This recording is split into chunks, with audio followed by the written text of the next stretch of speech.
I'm Jody Barney. I'm a deaf Aboriginal woman from southeast northern Queensland and northern Queensland. I'm from an Aboriginal group called Birragubba and Urangan.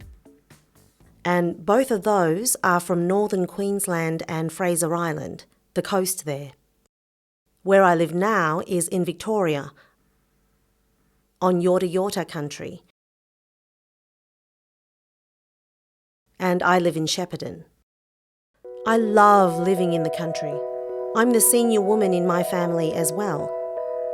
So as an Aboriginal woman, those who are elders, I need to look after my children, my grandchildren, my siblings, their children, and their grandchildren. So I have a role. Really, I grew up without knowing that I was really deaf until I was 8.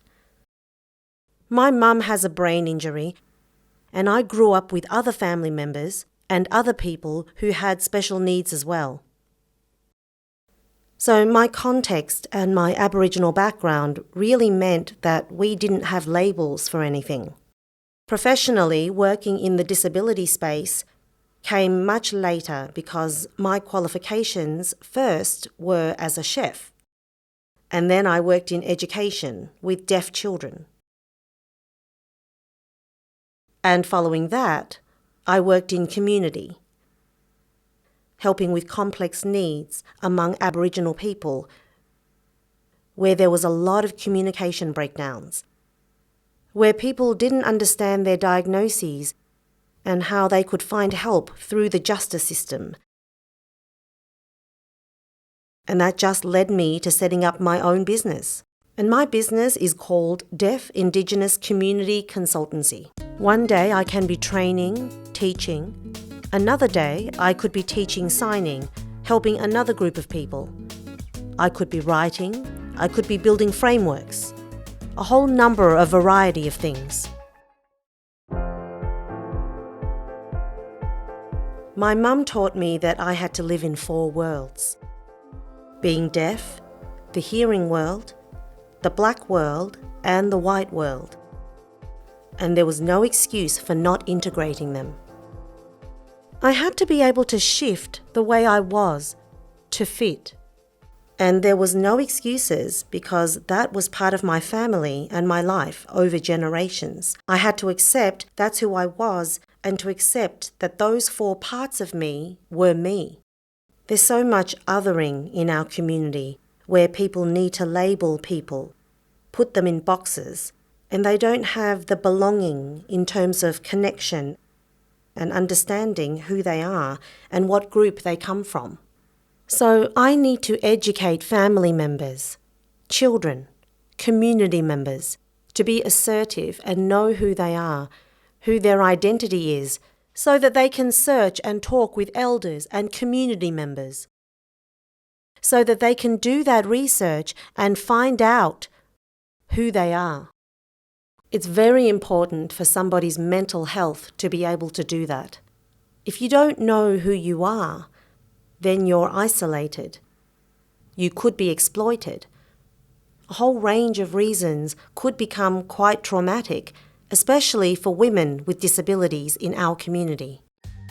And this year, I've been focusing on my leadership development and social equity for deaf Indigenous women in Australia.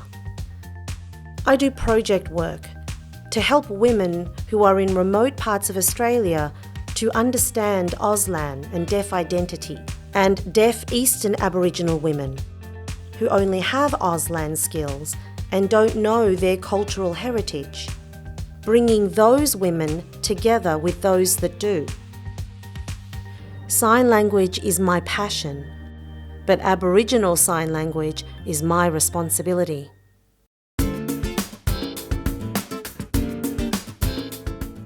Here at Melbourne University, I've been part of the Murray Indigenous Business School.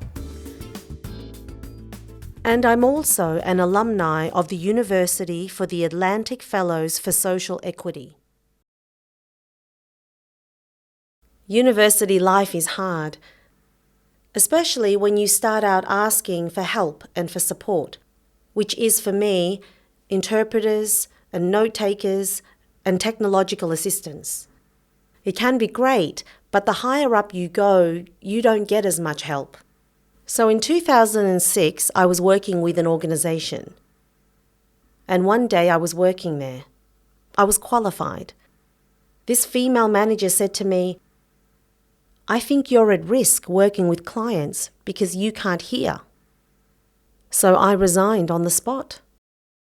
I went back and I studied. I got my business degree and I set up my own business, Deaf Indigenous Community Consultancy. I'm helping increase knowledge amongst people and expertise on the ground in their communities, so I can then leave.